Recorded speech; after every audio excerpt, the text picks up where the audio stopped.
Attention, ce documentaire va parler d'un sujet sensible qui a lieu pendant la libération en Europe. Nous avons essayé dans notre récit d'être le plus clair tout en respectant les victimes et les coupables de ces crimes. Ce documentaire n'est pas là pour juger les faits, mais pour vous raconter un fait oublié de notre histoire. Je vous demanderai de respecter l'espace commentaire sous peine que votre commentaire soit supprimé. Merci de votre compréhension et bon visionnage.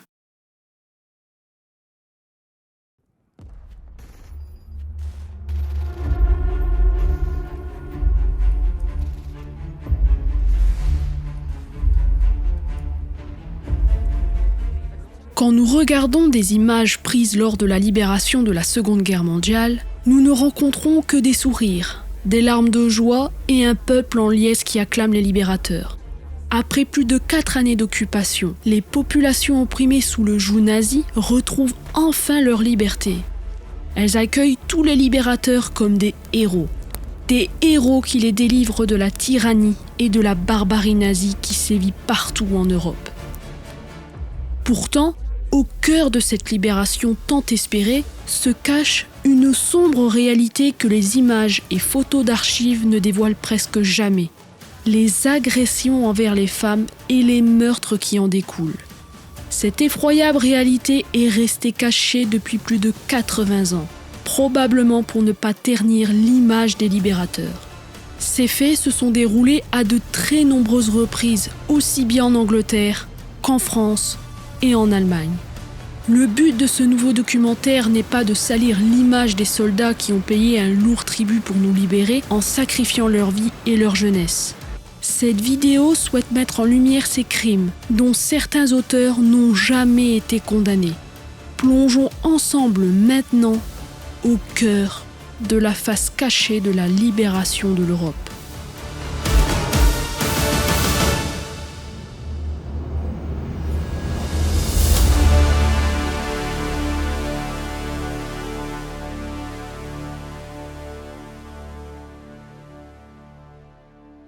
Les soldats américains pendant la Seconde Guerre mondiale aimaient peut-être bien consommer de la bière, du calvados, du vin et bien d'autres choses. Moi, je vous propose Holy, qui est la marque d'Ice Tea et de boissons énergisantes. Holy, moi, je ne m'en passe plus pendant mes recherches, mes écritures, mes montages et même pendant mes tournages. Je dois avouer que Holy a été utile surtout avec sa gamme Energy, qui contient de la caféine cristallisée qui a un effet plus long que la caféine normale. Celui que je préfère est au goût de baie sauvage. Une fois qu'on commence, on peut plus s'en passer. Mais si vous n'êtes pas friand de boissons énergisantes, Holy vous propose des gammes diverses d'Ice Tea, où il y a de l'antioxydant et des vitamines qui sont très importantes, surtout si vous êtes un sportif ou pour vous détendre après une longue journée de travail. Terminez les canettes que l'on peut acheter en pack au commerce. Un pot de poudre Holy, c'est l'économie de 50 canettes achetées au commerce. Et si vous voulez profiter devant une série Netflix ou de mes documentaires d'une bonne boisson, Holy a mis en place différents goûts de milkshake. Et je dois avouer que celui à la noisette ne m'a pas laissé insensible. Même mon entourage ont goûté le milkshake Holy et aujourd'hui, ils ne peuvent plus s'en passer devant une soirée devant un bon film. Alors, n'hésitez plus, goûtez et laissez-vous séduire à votre tour. Vous pouvez utiliser le code VOIHISTOIRE5 pour obtenir une réduction de 5 € lors de votre toute première commande et le code VOIHISTOIRE pour obtenir 10% de réduction pour toutes les personnes qui sont déjà clients chez Holy. N'hésitez pas à cliquer sur le lien en description ou en scannant le QR code qui se trouve sur votre écran. Sachez que chaque commande que vous passerez grâce à ces liens soutient la chaîne YouTube. Un grand merci à Holy pour avoir soutenu ce documentaire et nous allons replonger dans la sombre vérité de la libération en Europe.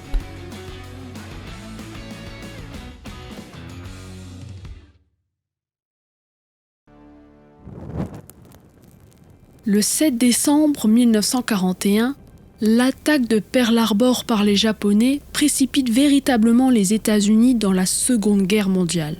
Quelques jours plus tard, Hitler annonce au Reichstag que l'Allemagne déclare la guerre à l'Amérique pour soutenir son allié, le Japon. Les généraux allemands voient cette annonce d'un très mauvais œil, car la campagne en URSS est très loin d'être terminée. S'engager sur 2 fronts simultanément fait courir un grand danger à l'Allemagne. L'Amérique voit déferler un afflux de volontaires dans tous les bureaux de recrutement. Ces hommes, jeunes et courageux, souhaitent à leur tour connaître les combats que leurs pères ont vécus pendant la Première Guerre mondiale. Certains pères étaient jusqu'à cette date réticents à l'engagement de leurs fils dans un conflit d'une Europe lointaine qui ne concernait pas directement les États-Unis. Désormais, tous ces jeunes volontaires américains souhaitent se venger suite à l'attaque infâme des Japonais. Un long entraînement militaire va leur être imposé avant de prendre place sur des navires. Pour certains, en direction de l'Angleterre et pour d'autres, en direction du Pacifique. En 1942, les premières troupes américaines débarquent en Grande-Bretagne. Tous les Anglais sont fascinés par leurs beaux uniformes neufs. Dès leur arrivée, ces jeunes GI se rapprochent naturellement des femmes anglaises. Ils distribuent du chewing-gum et des chocolats aux enfants. Cette image idyllique montre l'excellente entente entre les Américains et les Anglais. Ils se comprennent facilement car ils partagent la même langue. Dès son arrivée en Europe, la bureaucratie américaine fixe des règles écrites très strictes pour les relations entre les hommes et les femmes. Enfin, surtout à destination du soldat américain noir, car aux États-Unis, la politique ségrégationniste reste très présente dans la société comme dans l'armée américaine. Des privilèges importants continuent à être attribués de préférence aux soldats blancs plutôt qu'aux soldats noirs qui n'ont pas le droit de combattre. En effet, 1 million d'hommes et de femmes noirs serviront dans les armées US, initialement totalement interdits dans l'US Army, Air Force et dans la Navy, pour des raisons d'incompétence technique supposée. Ils serviront dans l'intendance, le ravitaillement, l'entretien. Ils seront conducteurs et pratiquement tous les services, y compris pour les femmes, tels que le 6888 Central Postal Directory Battalion du VAC, mais également comme combattants les Red Tails du 332e Fighter Group et les soldats du 761e Tank Battalion du général Patton. En Angleterre, une véritable politique anti-troupes américaines de couleur commence petit à petit à se mettre en place. La femme d'un vicaire crée un véritable code de conduite en 6 points à destination des femmes britanniques. Il est interdit à toute citoyenne d'avoir une relation avec un soldat de couleur. Ce dernier ne doit en aucun cas être invité à domicile. Anthony Eden, ministre des Affaires étrangères, demande d'ailleurs aux États-Unis de réduire la quantité de soldats de couleur transférés dans son pays, au prétexte de leur manque d'adaptation aux conditions climatiques rigoureuses pendant l'hiver anglais. Ne pouvant empêcher le renfort de troupes de couleur, le général américain Eisenhower, commandant en chef des troupes alliées en Europe, maintient une politique de séparation dans un cadre strictement légal à l'intérieur des troupes. Il donne comme consigne à ses officiers d'éviter toute discrimination raciale pour minimiser les causes de friction. Enfin, certains subordonnés ont interprété cet ordre à leur manière et n'ont pas changé leur conviction initiale. Les archives américaines consultées à ce sujet indiquent qu'en 1944, les soldats noirs étaient sanctionnés beaucoup plus rapidement et beaucoup plus sévèrement pour le même type d'exaction que les soldats blancs. Le 9 août 1942, pour punir certains faits graves, les Britanniques acceptent de confier aux autorités des États-Unis la juridiction exclusive sur les membres de leurs propres forces armées. Pourquoi ? Parce que les autorités américaines refusaient que les soldats américains soient jugés par une cour de justice étrangère. Tout soldat ayant commis un crime doit être jugé en cour martiale. A priori, un seul soldat américain prénommé Carl, qui avait abattu un vétéran de la Grande Guerre pour impressionner sa petite amie, a été jugé et condamné par les autorités légales britanniques. De nombreux soldats américains sont jugés pendant cette période dans le secret d'une cour martiale. Si la presse en a connaissance, l'article est inévitablement soumis à la censure. En effet, les autorités britanniques ne souhaitent pas critiquer ouvertement un allié aussi précieux et imposant que les États-Unis. Grâce aux archives militaires américaines, on retrouve désormais la trace de différents crimes commis par les GIs en Angleterre. Quand on évoque ces crimes, on parle aussi bien de meurtre que d'agression. Selon les archives HBO JAG, il y a eu 121 agressions ordinaires par opposition statutaire en Angleterre. 101 d'entre eux concernent de jeunes Anglaises. Entre le 8 octobre 1942 et le 3 décembre 1944, l'armée américaine ne juge que 27 cas d'agression ordinaire. 94 affaires restent tout simplement ignorées par la justice américaine. Après la fin de la guerre en Europe, les comptes-rendus militaires des crimes imputés aux GIs sont décrits dans le Report of the General Board, United States Forces, European Theater étude numéro 4. Cette étude est dirigée par le colonel Julian C. Heyer, rapporteur en chef de section. Sa mission est d'établir un rapport et de faire des recommandations. La première partie porte sur les criminels et les crimes sans distinction. Il classe dans différentes catégories selon leur état de santé mentale, leur déficience, leur prédisposition criminelle, leur nature psychopathe et leur névrose psychotique, leur alcoolisme chronique, tous ces criminels qui agressent et abusent des femmes en qualifiant leurs méfaits en aversion pour le combat. En Angleterre, les coupables de ces agressions sont rarement des combattants qui sont trop occupés au quotidien. Ils appartiennent principalement à l'intendance, dont la mission principale est d'alimenter la ligne de front en biens et en services, tels que la nourriture, l'eau, le carburant, les munitions, etc. En raison de la ségrégation existante dans l'armée américaine pendant toute la durée de la Seconde Guerre mondiale, le personnel de l'intendance était presque exclusivement composé de personnes de couleur. Il représente quasiment 10% des effectifs de toute l'armée américaine, comme le président américain Franklin Delano Roosevelt l'avait exigé. Selon un rapport, 64% des auteurs d'agressions commises à l'encontre de femmes en Angleterre émanent de soldats de couleur placés sous le commandement d'officiers blancs.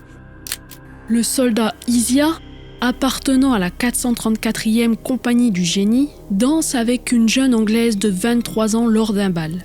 Il se retrouve plus tard alors dans une taverne où il continue à danser et à boire quelques verres. Lors de son trajet pour rentrer chez elle, le soldat américain demande à l'escorter, mais la jeune femme refuse. Le soldat Isia continue de la suivre et l'attrape soudainement par l'épaule pour lui demander s'il peut s'abriter sous son parapluie. Il lui fait traverser la rue et remonte un chemin creux jusqu'à une porte. Tout à coup, il la frappe. Elle tombe au sol. Le soldat arrache les vêtements de la jeune fille. Celle-ci crie à l'aide de toutes ses forces, mais personne ne l'entend. Elle se débat pendant de longues minutes en se servant de son parapluie. Elle bataille tant et si bien qu'elle réussit à se libérer. Elle court jusqu'à une porte, mais le soldat Isia la rattrape. Il la pousse si violemment qu'elle dévale un talus sur le côté de la route. Il revient vers elle et la maintient au sol. Il la frappe plusieurs fois jusqu'à ce qu'elle sombre, inconsciente. Quand elle revient à elle, le soldat Isia l'aide à se relever en lui tendant son sac à main et son parapluie. Le 5 juin 1943, à 2h30 du matin, elle rentre chez elle pour raconter son calvaire à sa mère. Le lendemain de l'agression, la jeune fille est examinée par un médecin pour constater des abrasions sur ses épaules, ses bras, ses jambes et ses mains, ainsi que le sang séché au niveau de son abdomen. Un chirurgien de l'hôpital royal du comté de Hampshire confirme ensuite les abus subis cette nuit-là. Le 30 juin 1943, le soldat Isia, âgé de 31 ans, reconnaît avoir eu une relation intime avec la jeune fille. Il atteste du lieu et du moment des faits identiques à ceux indiqués dans la déclaration de la victime. Il est reconnu coupable et est condamné aux travaux forcés à vie. Il est transféré au pénitencier fédéral de Chillicothe, dans l'Ohio. Le bureau de révision de l'armée américaine réexamine son dossier et décide de réduire sa peine à seulement 10 ans de prison. Pourquoi ? Selon la loi en vigueur, une femme blanche n'avait pas le droit de fréquenter un soldat de couleur. Dans ce dossier, la jeune fille admet avoir dansé et s'est donc rapprochée d'un soldat de couleur. Cette interprétation de la loi rejette alors une partie de la faute sur la victime féminine en permettant au coupable, le soldat Isia, d'échapper à un emprisonnement à vie. Le lieutenant Hugh fait partie quant à lui non pas des unités d'intendance, mais de la prestigieuse US Air Force. Il est accusé d'avoir abusé d'une jeune fille au Royaume-Uni, ce qui en surprendra plus d'un, car il bénéficie d'une très bonne réputation auprès de son entourage. Qu'est-ce qui a bien pu se passer ? À l'occasion d'un bal organisé au Mess, le lieutenant Hugh agresse une jeune Anglaise de 19 ans dans une chambre de la caserne. Il est interrompu par une personne venue dans la chambre. Le lieutenant Hugh lui crie de sortir. 6 minutes plus tard, 3 hommes se présentent devant la porte pour stopper les faits. L'un des hommes aide la plus jeune fille à récupérer son manteau et la reconduit à son domicile. Lors de son procès, du 1er au 8 septembre 1944, le lieutenant Hugh certifie que la jeune fille était consentante car elle lui vouait une très grande passion. À la fin de son procès, le jury déclare le lieutenant Hugh coupable et le condamne à 12 ans de travaux forcés. Il est renvoyé de l'armée avec confiscation de sa pension. Les autorités de contrôle contestent cette décision car la peine proposée est inférieure à la sentence obligatoire requise par le 92e article de guerre, à savoir la prison à vie.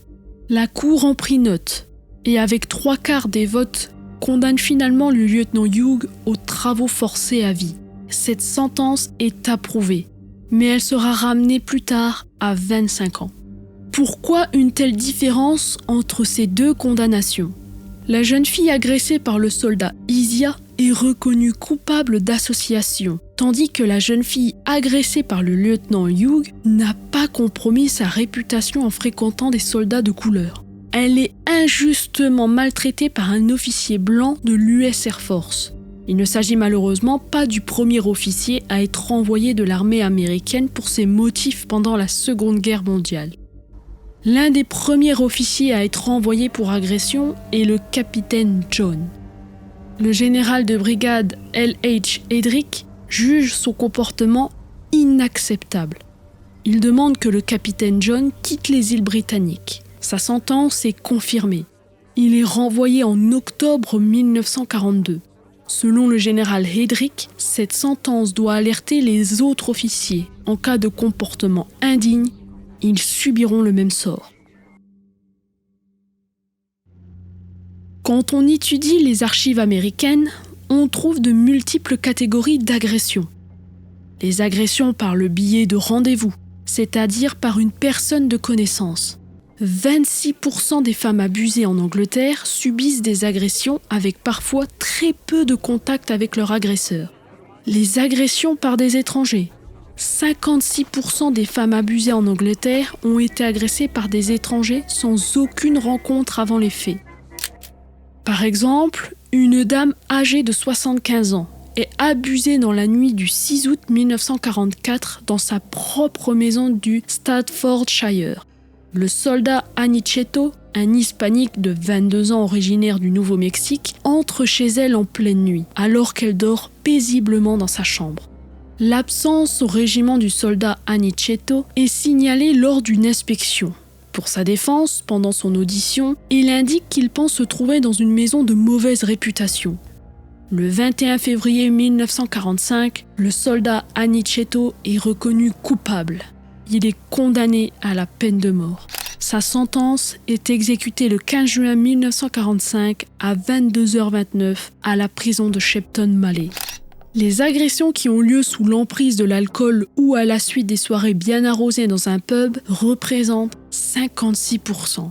Lors de ces agressions, les soldats américains n'utilisent pas uniquement leurs poings pour soumettre leurs victimes. Dans 41% des cas, ils ont recours à une arme, tel un couteau, un bâton, une bouteille ou un pistolet. Et dans 44% des cas, il y a une violence supplémentaire lors de l'agression, jusqu'à parfois défigurer la victime.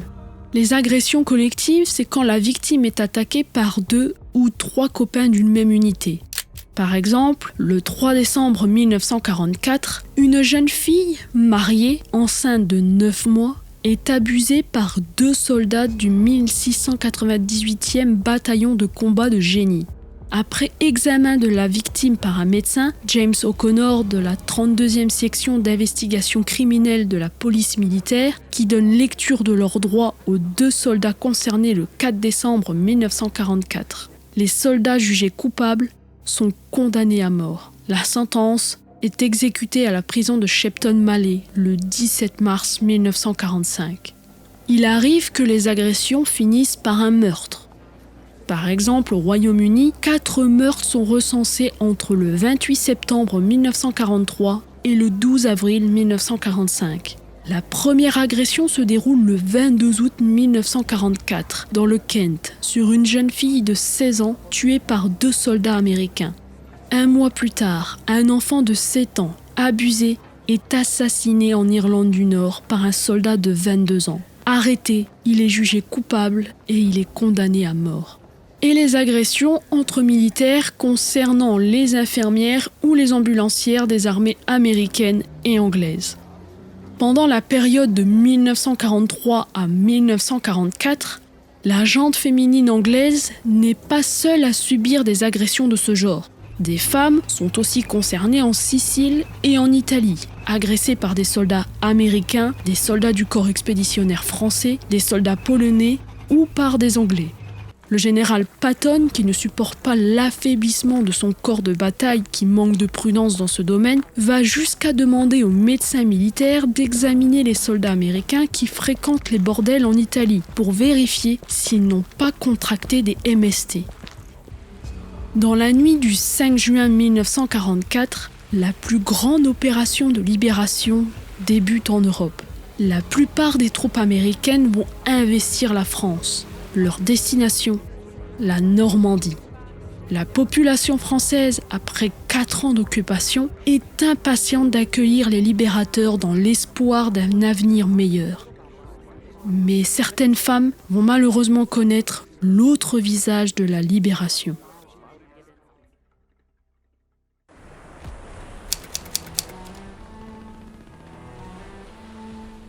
Le 6 juin 1944, à l'aube, l'opération Overlord débute. La France voit débarquer sur son sol des milliers de soldats américains, canadiens, britanniques et français. Les troupes alliées débutent, à leur corps défendant, l'occupation en France par la Normandie. Les combats dans le bocage normand vont ralentir les troupes alliées durant 50 jours. Un ralentissement qui n'était pas prévu sur les plans de reconquête de l'Europe. Peu de personnes osent afficher au grand jour la sombre vérité de l'occupation américaine en France. Pourtant, dès les premiers jours de juin 1944, de nombreux civils français signalent aux autorités américaines et à la police française le mauvais comportement des soldats américains. Des documents retracent aussi bien des accidents de la circulation, des pillages que certains qualifient de chasse aux souvenirs, des conduites indignes, des combats, du racket, du proxénétisme, des meurtres et des agressions sur les femmes. Ces incidents ont beaucoup eu lieu en Normandie, car les soldats américains y restent stationnés longtemps en très grand nombre. D'un autre côté, la libération comporte, heureusement, de nombreuses belles périodes heureuses. Pendant plus de 4 ans, les civils français ont dû se soumettre à la politique de Vichy, aux privations, à l'humiliation quotidienne, etc. En comparaison avec le Royaume-Uni, les femmes françaises n'ont reçu aucune mesure de protection spécifique pour éviter les incidents avec les troupes américaines. Plusieurs situations traumatisantes existent déjà à cette époque en France.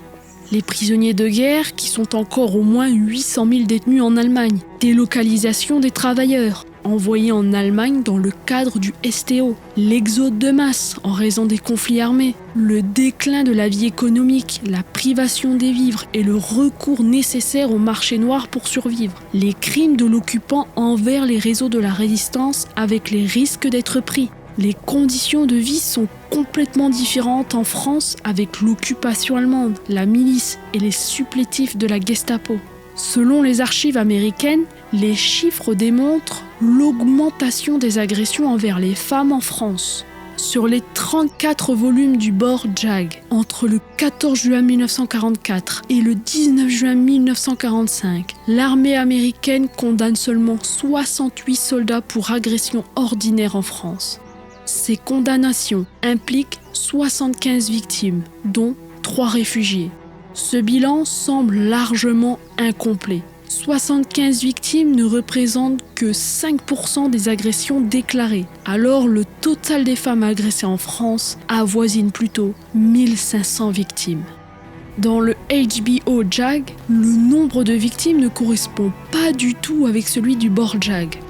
Sous forme de tableau, ce dernier déclare le nombre de 125 victimes d'agression en France pour des filles françaises. Si on calcule les 5% des agressions non déclarées, alors on trouve plutôt le chiffre de 2500 Françaises agressées par les soldats américains. Dans le même document, on découvre un tableau qui indique 181 femmes agressées en France. Si ce chiffre est exact, en ajoutant 5% des agressions non déclarées, on totalise près de 3620 femmes françaises agressées par les soldats américains.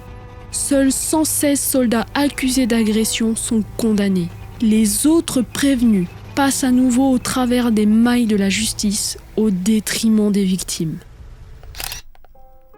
Par exemple, l'un des premiers procès pour agression en France d'un soldat américain a lieu dès le 14 juin 1944 à 16h30, à 4 km au sud-est de Sainte-Mère-Église, sur les terrains d'atterrissage des 82e et 101e divisions aéroportées américaines. L'agression est commise sur une jeune fille d'origine polonaise qui vit avec sa sœur dans le secteur. Malgré la guerre autour d'elle, elle continue à travailler. Au moment des faits, elles tirent toutes les deux une charrette vers un champ pour la traite des vaches. Sur leur route, elles rencontrent des soldats américains avec des fusils qui les aident à pousser la charrette jusqu'à dans un champ. L'un des 4 soldats demande du lait. La plus jeune des 2 sœurs n'hésite pas à lui en offrir. Au moment où la jeune fille rejoint un second champ, l'un des 4 soldats américains pointe son fusil sur elle et la frappe si fort qu'elle est assommée. Selon les archives américaines, le soldat et la jeune fille se sont battus pendant près de 10 minutes. Sa sœur, après avoir terminé la traite de la vache, voit les soldats américains s'éloigner, sauf un qui n'est plus à leur côté. Elle cherche sa jeune sœur et c'est là qu'elle découvre avec effarement la scène de l'agression. Compte tenu de la gravité de la situation, elle court chercher de l'aide. Elle tombe au sol car l'un des soldats lui tire dessus. Elle est brutalement rattrapée par un second soldat. Mais son agresseur abandonne les lieux et quitte le pré. Le rapport indique que le soldat Clarence, agresseur présumé, a consommé du vin avant de commettre ce crime. Le 20 juin 1944, après un bref procès, le soldat Clarence, reconnu coupable, est condamné à la peine de mort. Sa sentence est exécutée le 14 août 1944, près de Canizy, en France. Le chapelain fait une dernière prière pour le condamné. Notre Père qui es aux cieux, nous invoquons tes bénédictions sur ce jeune homme, et nous prions pour que cet événement fasse réfléchir ceux qui abritent dans leur cœur des pensées de ce genre. Bénis la mère de ce jeune homme, et bénis-le également. Nous demandons toutes ces bénédictions en ton nom, en ta volonté. Amen.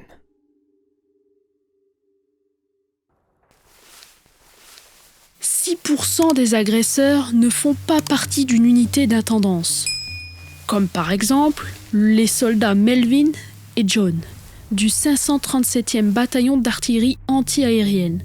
Le 24 août 1944, après avoir consommé de l'alcool, ils abusent à tour de rôle d'une femme dans sa propre chambre, pendant que l'un d'eux maîtrise son mari au moyen d'un Luger allemand. Pendant plus d'1 heure, son mari entend les cris de sa femme sans pouvoir intervenir. Il reste sous la menace du soldat John. Revenu de la chambre, le soldat Melvin exige du mari une nouvelle bouteille de cidre à la cave. avant d'abuser à son tour de son épouse dans la chambre. En revenant de la cave, le soldat Melvin abuse une nouvelle fois l'épouse. Désormais, son mari n'entend plus que les pleurs de son épouse violentée. Ces agressions sont commises en France à tout moment de la journée, mais 51% ont lieu entre 19h et 4h du matin. Mais si on analyse le créneau d'horaire de 17h à 4h du matin, le pourcentage passe de 51% à 70%. En matinée, le taux des agressions ne dépasse pas 11%. Le soldat Frank de la 587e compagnie de munitions d'artillerie du 100e bataillon d'artillerie agresse une jeune fille de seulement 15 ans le 29 juin 1944 à 9h30 du matin dans la maison de sa mère adoptive. À son procès, il est reconnu coupable et il est condamné aux travaux forcés à vie. Dans les archives, on dénombre 68 agressions, 42, soit 62% portent sur les agressions collectives. Certains soldats américains sont présents mais ne participent pas. Ils font soit le guet ou soit vont tenir la victime au sol pendant l'agression. En tout, 111 participants sont impliqués dans 42 agressions collectives. Et il y a également l'agression de réunion où 3 ou 4 soldats abusent 2 femmes habitant dans la même demeure. L'une des agressions en réunion les plus brutales touche une victime de 56 ans dans le Finistère le 24 août 1944. Ce jour-là, elle est agressée par 9 soldats américains. Lors du procès, seulement 7 d'entre eux sont reconnus coupables. Le bureau de révision du JAG remarque une nette augmentation des agressions collectives depuis le débarquement en Normandie. Ils accordent d'autant plus d'attention à cette situation pour réduire le phénomène. Mais le 6 septembre 1944, dans un village du Loiret, dans le centre de la France, une femme âgée de 34 ans demeure dans sa maison en compagnie de son mari et de son bébé. Durant la nuit, 2 soldats américains font irruption. Ils menacent son mari et son bébé si elle ne leur donne pas ce qu'ils exigent d'elle. Pendant le procès, la cour déclare: Les preuves montrent une façon de faire devenue bien trop courante, avec l'entrée nocturne dans l'intimité d'un foyer français, l'intimidation de ses occupants allant jusqu'à l'agression collective de la femme. Le rapport fut à l'évidence imposé par la terreur, suite au braquage d'une arme, et à l'aide et avec la complicité mutuelle des agresseurs. La cour déclare ces 2 soldats américains coupables avec condamnation à mort, mais leur peine est à nouveau réduite à la prison à vie. Dans les archives du Bord JAG, on note l'appréciation que la cour porte sur ces agresseurs. Ils sont considérés comme des êtres méprisables, des dépravés, des personnes bestiales portées sur des crimes contre nature. Par contre, dans les archives militaires américaines, on ne trouve aucune trace de la part des troupes américaines de séquestration de victimes, de privation de nourriture, d'obligation d'accomplir des tâches ménagères ou d'asservissement par d'autres soldats dans leur propre unité. Pour ce qui est de l'âge, les victimes ont entre 10 et 74 ans. Des enfants, des personnes âgées, des gens mariés, des célibataires, des mères de famille ou même des femmes enceintes. Certaines d'entre elles se sont battues pour se libérer de leurs agresseurs. Malgré les nombreux coups de poing ou coups de feu, lorsqu'elles survivent, certaines restent mutilées à vie. Aucun endroit n'est sûr. Les femmes peuvent être agressées chez elles ou à proximité de leur domicile, mais aussi dans les champs, aux abords des routes, dans des véhicules militaires, dans une grange ou même dans une porcherie. Et puis l'alcool n'arrange pas la situation. 36% des agressions sont commises par un soldat en état d'ébriété. Les soldats américains récemment arrivés en France abusent aussi bien du Calvados, du cidre et de toutes sortes d'alcools forts fabriqués qui sont des alcools distillés par les Français suite au pillage régulier des occupants nazis. En Angleterre, ils ne pouvaient souvent boire que de la bière dans les pubs. Contrairement à l'Angleterre, les agressions n'ont plus lieu dans le cadre d'un rendez-vous. En effet, les rencontres organisées entre civils et soldats ont plus rarement lieu. On constate en France une baisse significative des relations sociales par rapport à l'Angleterre. En effet, la majorité des Français ne comprennent pas du tout la langue anglaise. Il est donc rare que la victime française connaisse ou discute avec son agresseur.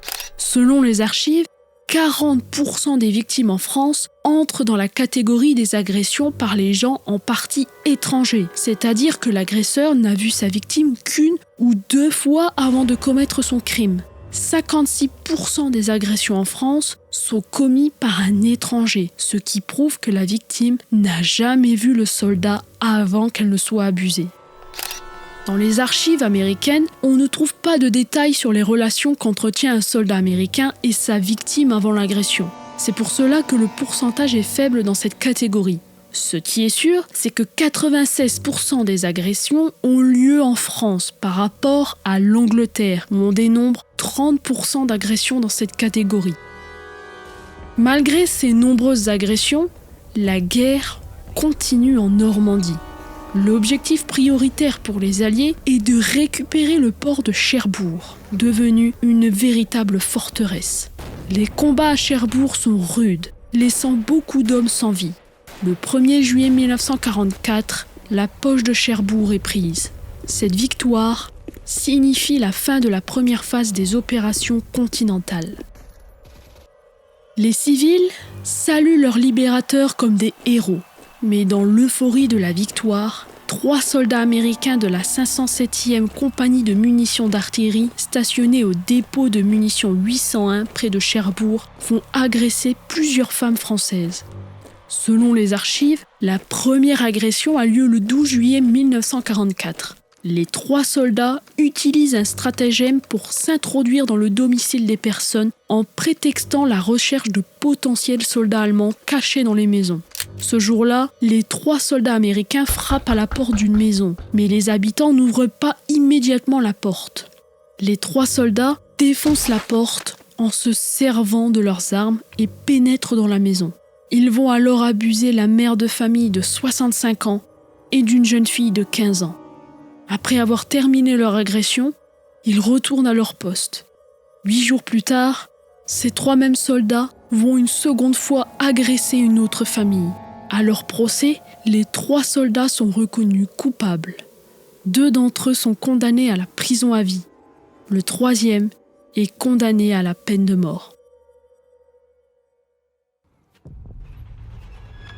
L'avancée des forces alliées sur le territoire de France ne change malheureusement pas la progression des agressions des femmes françaises pendant cette période. On lit dans les archives qu'entre juin et juillet 1944, les agressions se situent derrière les lignes du front.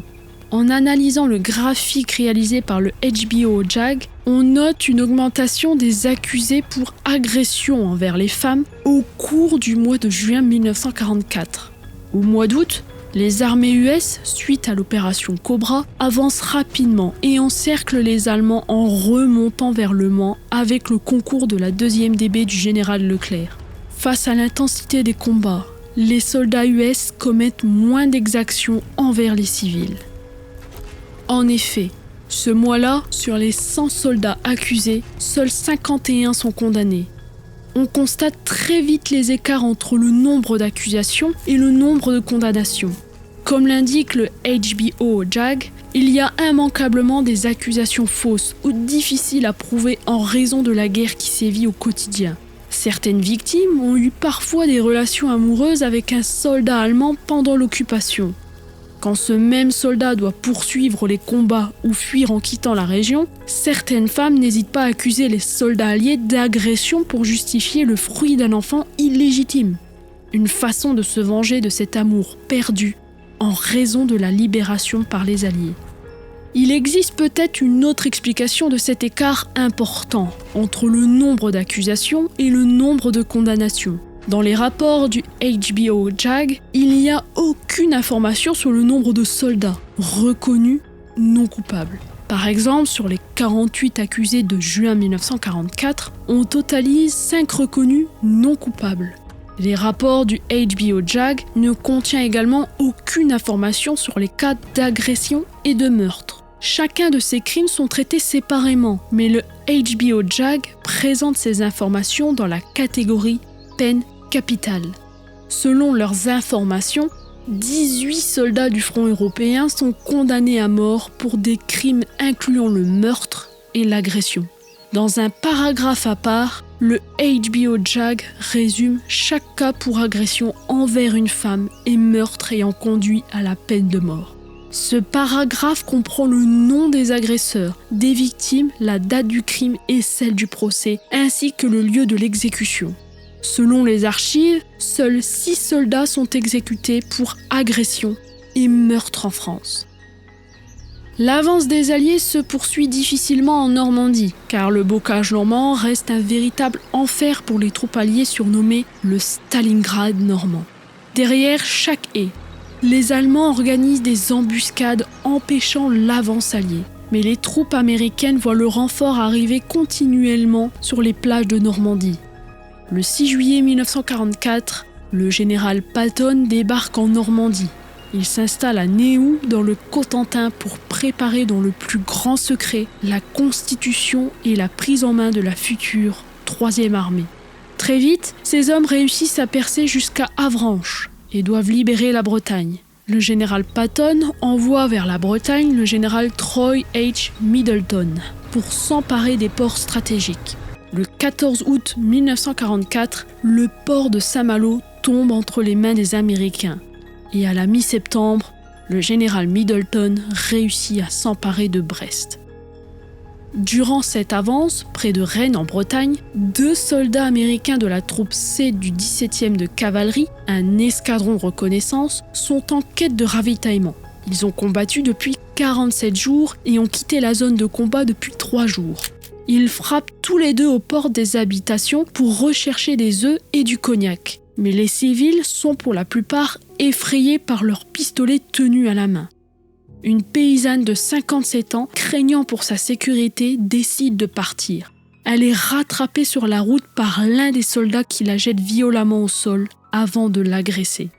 Informé par les voisins, le lieutenant Maurice C. Reeves, du 1391e bataillon du génie forestier, décide de se rendre sur les lieux avec 2 interprètes.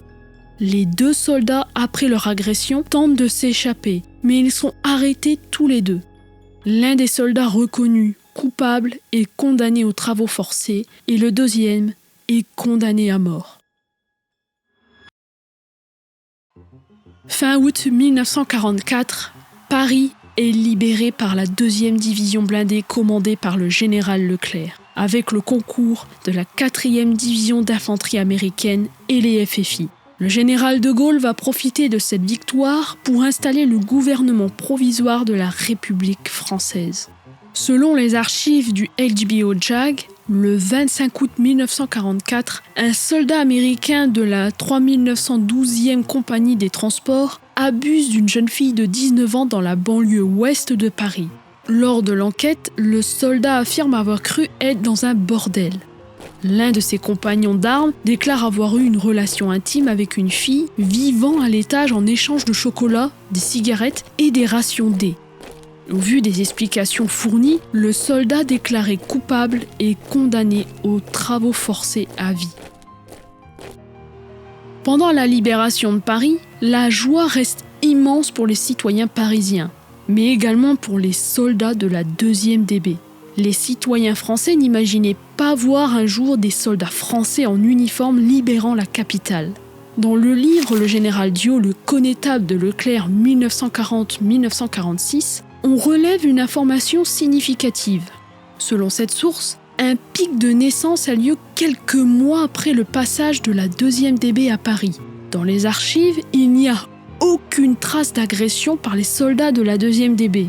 En effet, les Parisiennes ont très chaudement accueilli les soldats de Leclerc. Certains témoigneront même que c'était complètement fou. Les femmes, en voyant ces soldats couverts de crasses et de blessures diverses, raccommodés, éborgnés pour certains et épuisés, et en plus de ça français, ont eu des relations consenties avec ces hommes forts. Des histoires d'amour naîtront, où certains promettront de revenir pour se marier, et d'autres seront des relations d'1 semaine ou sans lendemain. Mais il y aura toujours eu un respect avec la population. De plus, le général Leclerc a porté une grande attention au comportement respectueux de ses hommes. Un tel cas d'agression au sein de la 2e DB aurait fait l'objet d'une sanction immédiate. Même avant de franchir la frontière en Allemagne et en Autriche, le général Leclerc a donné pour consigne à ses hommes de ne pas fraterniser avec la population allemande pour respecter chaque civil croisé sur leur route. Bien sûr, le général Leclerc n'était pas à l'abri d'un mauvais comportement venant de ses hommes, mais il avait l'avantage d'avoir une fraternité de corps, une sorte d'effet Leclerc dans sa division qui a fait que ce sont ses sous-officiers qui, par leur réseau interne, ont toujours su maintenir une prévention active, avec des sanctions locales sur les individus à risque. Paris désormais libéré, les Alliés continuent leur avance vers la ligne défensive d'Allemagne. La ligne Siegfried. Le nord de la France est libéré par les Britanniques et les Canadiens et avance désormais en Belgique. Pour terminer la guerre pour Noël 1944, les Alliés déclenchent le 17 septembre 1944 l'opération Market Garden aux Pays-Bas.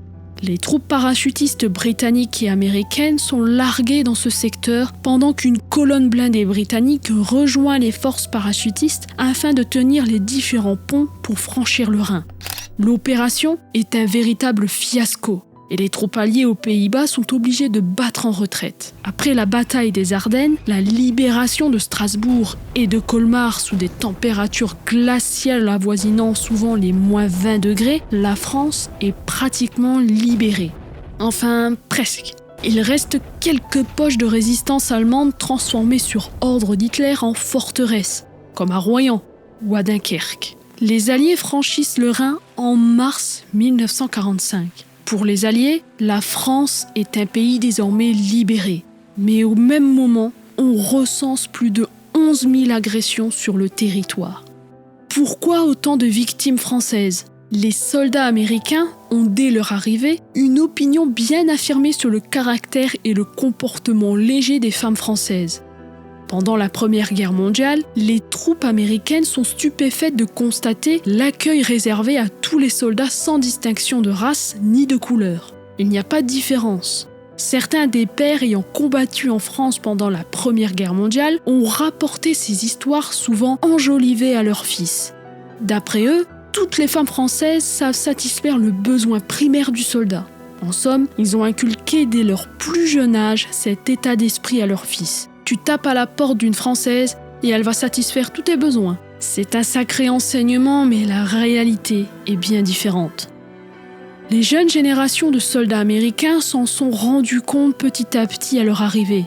Mais cela n'a pas empêché de nombreux actes criminels. Certains se sont conduits de manière très arrogante, car ils estimaient qu'en chaque Français, il y avait un côté faible, incapable de défendre son pays, comme lors de la défaite de mai-juin 1940. De plus, pour les Américains, les Français ont accueilli les Allemands chez eux, dans leur propre pays. Ils estiment qu'ils ont tous plus ou moins collaboré avec l'ennemi. À la fin de 1945, un sondage dévoile même que l'occupation allemande se passait mieux que l'occupation par les Américains, bien que la vie était un peu différente, car il n'y avait plus de Gestapo et de milices. De même, après la guerre, la situation entre les soldats américains et la population française reste très tendue jusqu'à leur départ exigé par De Gaulle. D'ailleurs, les Français disaient « Ils ont tout simplement pris la place des Allemands. Et j'espère qu'ils vont rentrer chez eux. »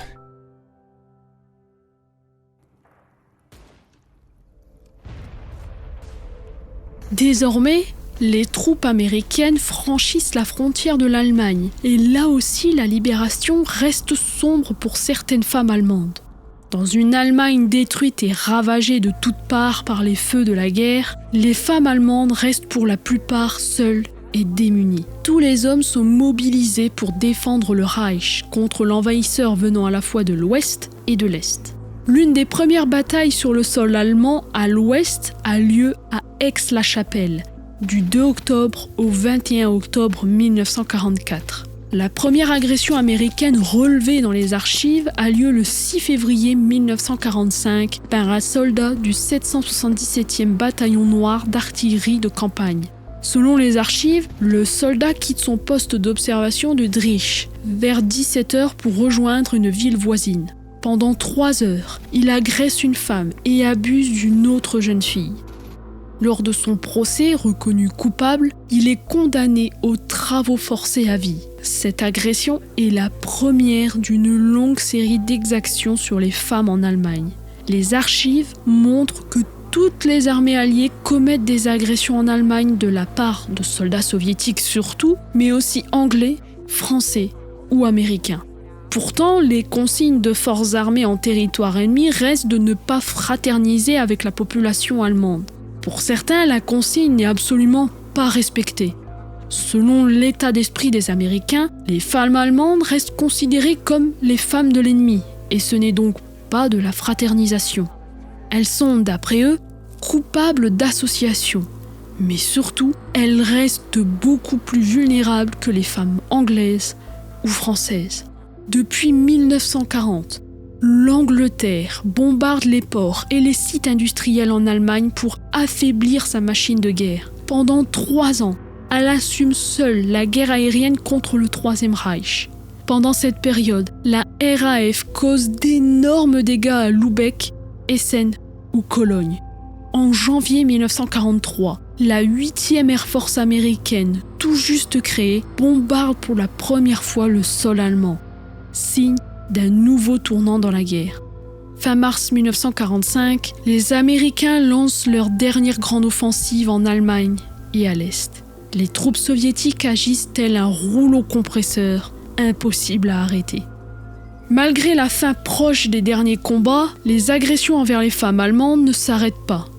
D'après les 34 volumes du Borjag, l'armée américaine juge et condamne 284 soldats pour 187 agressions en Allemagne entre le 7 janvier et le 2 septembre 1945, date de la dernière agression recensée. Dans les archives, près de 243 femmes sont victimes d'abus. Les chiffres se fondent sur les cas étudiés dans le Borjag. Mais si on utilise à nouveau la règle des 5% d'agressions jamais déclarées, le nombre potentiel de femmes agressées avoisine les 4860 personnes. Les chiffres sont une nouvelle fois très différents dans le HBO JAG. En comparant les données du tableau, 484 femmes allemandes sont agressées par les soldats des troupes américaines. Si ce nombre est exact, en appliquant la règle des 5% d'agressions non déclarées, le nombre total de victimes se monte à 9680. Une difficulté supplémentaire pour l'analyse des données chiffrées est l'absence de prise en compte régulière des agressions au cours de la présence américaine en Allemagne. Selon les rapports du HBO JAG, le décompte pour les agressions envers les femmes commence en 1945 pour connaître un pic en avril 1945. En avril 1945, on décompte 260 plaintes pour environ 150 soldats condamnés. Dans le rapport du Borjag, il fait état de 140 condamnations pour agression sur une femme.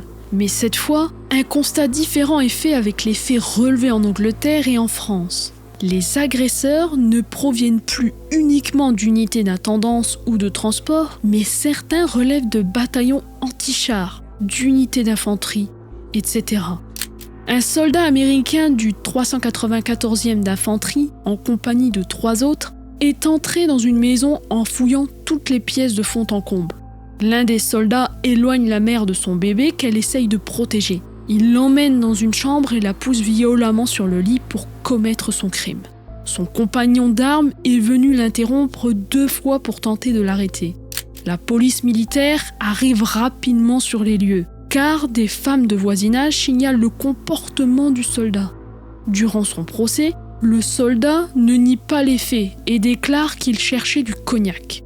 Selon lui, c'est la mère de famille qui le guide jusqu'à sa chambre pour mendier du chocolat. Il déclare qu'elle est tout à fait consentante pour avoir une relation intime. Malgré ces explications, la Cour le déclare coupable en le condamnant aux travaux forcés à vie. Selon les archives, 68 des 187 cas d'agression en Allemagne, soit 36%, impliquent plus d'un agresseur américain. Il s'agit à nouveau d'agressions collectives. Pourquoi le nombre des agressions envers les femmes augmente progressivement tout au long de la libération ? Les soldats américains ont encore à l'esprit une certaine image de la femme française plus libérée que la femme anglaise ou américaine. En Allemagne, la vulnérabilité constante des femmes en raison de l'absence de protection familiale, ainsi que de la destruction des maisons et l'absence de ressources alimentaires, va amplifier ce phénomène. En effet, le manque de ressources alimentaires va servir de levier sans avoir recours à la force pour obtenir toutes sortes de faveurs. Ce genre d'action, malheureusement, ne sera jamais pris en compte et elles échapperont aux statistiques criminelles. Ces arguments sont souvent évoqués dans les rapports militaires. On note que parfois 2 soldats attaquent une même victime ou lorsqu'un soldat commet un crime pendant qu'un autre agresse des femmes.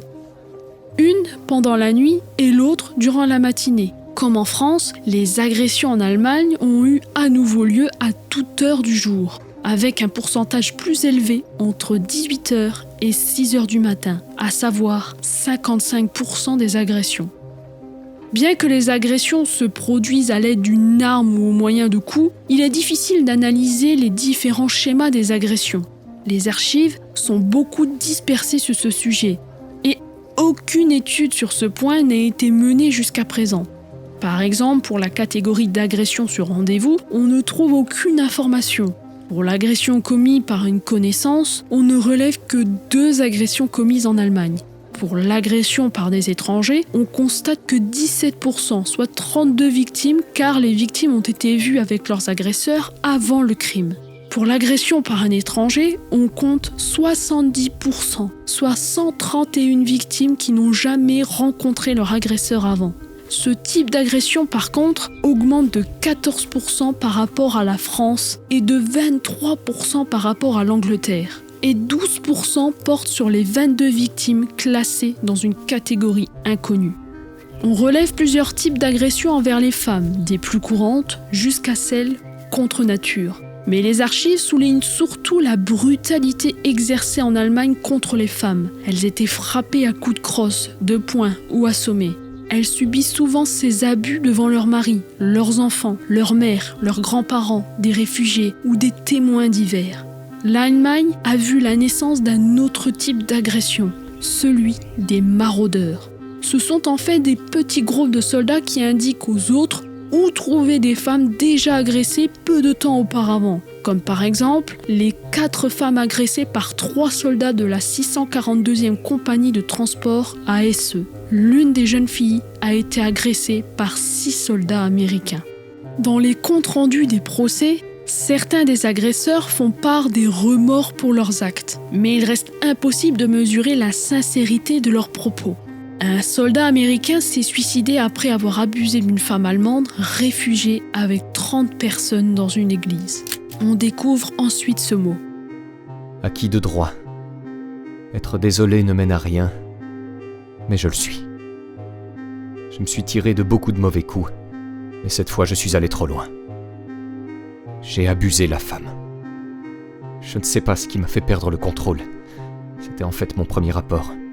Mais sous, on fait des choses qu'on n'aurait jamais faites autrement. Je suis désolé de faire perdre à l'armée un homme lorsqu'elle en a besoin, mais je ne peux pas supporter la honte d'un procès. Ma seule requête est qu'on dise à ma mère que je suis mort au combat. Notre famille a une longue histoire au service de l'armée, et le choc de la vérité pourrait lui être fatal. Merci, et que Dieu vous apporte la victoire et vous renvoie dans vos foyers.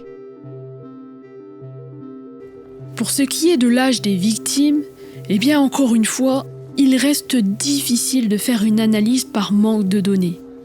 À partir des archives américaines, on constate plus d'adolescentes agressées, dont la plus jeune n'avait que 13 ans et la plus âgée 19 ans. À elle seule, elle représente 40% des victimes dont l'âge est connu. 29% des victimes avaient entre 20 et 30 ans. 14% des victimes avaient entre 30 et 40 ans. 9% des victimes avaient entre 40 et 50 ans. Et 9% des victimes comprenaient des personnes de 50 et 60 ans. La plus jeune des victimes connues en Allemagne est un enfant de 3 ans. Le 21 août 1945, une mère vit seule avec sa petite fille de 3 ans. Vers minuit, elles dorment paisiblement. Quelqu'un frappe à la porte avec insistance. La mère de famille n'ouvre pas, surtout à une heure aussi tardive. Finalement, l'intrus réussit à casser une vitre et entre dans la maison. La mère de famille entend le bruit des pas dans la maison, puis les petits cris. À 5 heures du matin, la mère de famille se lève. Elle découvre un soldat américain dans la chambre, allongé à côté de sa petite fille. Seuls les vêtements du haut de son corps sont encore sur son corps.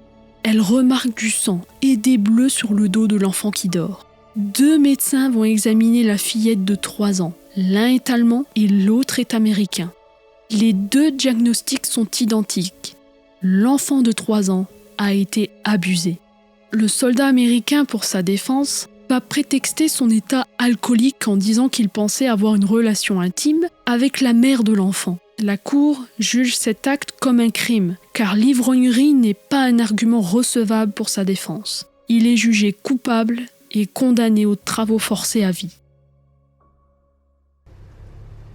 Compte tenu de la débâcle de l'armée, le gouvernement allemand anticipe ce type de danger en prévenant toutes les femmes allemandes que les Américains vont inévitablement vouloir agresser les femmes allemandes. Cet avertissement fait suite aux très nombreuses agressions soviétiques sur les femmes allemandes. Il recommande de ne pas chercher à se débattre pour éviter d'être abattues. C'est pour cette raison que les femmes allemandes ne s'opposent pas clairement à leurs agresseurs. La plupart des soldats américains vont indiquer pendant leur procès que les rapports intimes sont légitimes puisque les femmes allemandes ne se défendent pas. Du côté des victimes, il s'agit pourtant bien d'un crime violent dans le cadre d'une agression. Pourquoi les agressions sont beaucoup plus élevées en Allemagne qu'en France ou en Angleterre ? Parce que c'est l'ennemi et que la guerre a détruit et ravagé toute l'Allemagne où toutes les femmes sont devenues vulnérables. Les Alliés voyaient les femmes allemandes comme des ennemis et donc elles méritent de se faire agresser. D'autres sont profondément choqués par la brutalité de l'armée allemande, notamment au moment de la découverte des camps de concentration, de sorte qu'une vengeance va se développer chez les soldats alliés qui vont commencer à piller ou à commettre des meurtres, etc. Ce sont des agressions légitimées comme représailles. Pour les remises de peine après le jugement, beaucoup de soldats américains vont en bénéficier. Ces jugements pendant la guerre pour les différents crimes sont majoritairement approuvés par le général Eisenhower. Les soldats américains vont également agresser des femmes japonaises lors de l'occupation.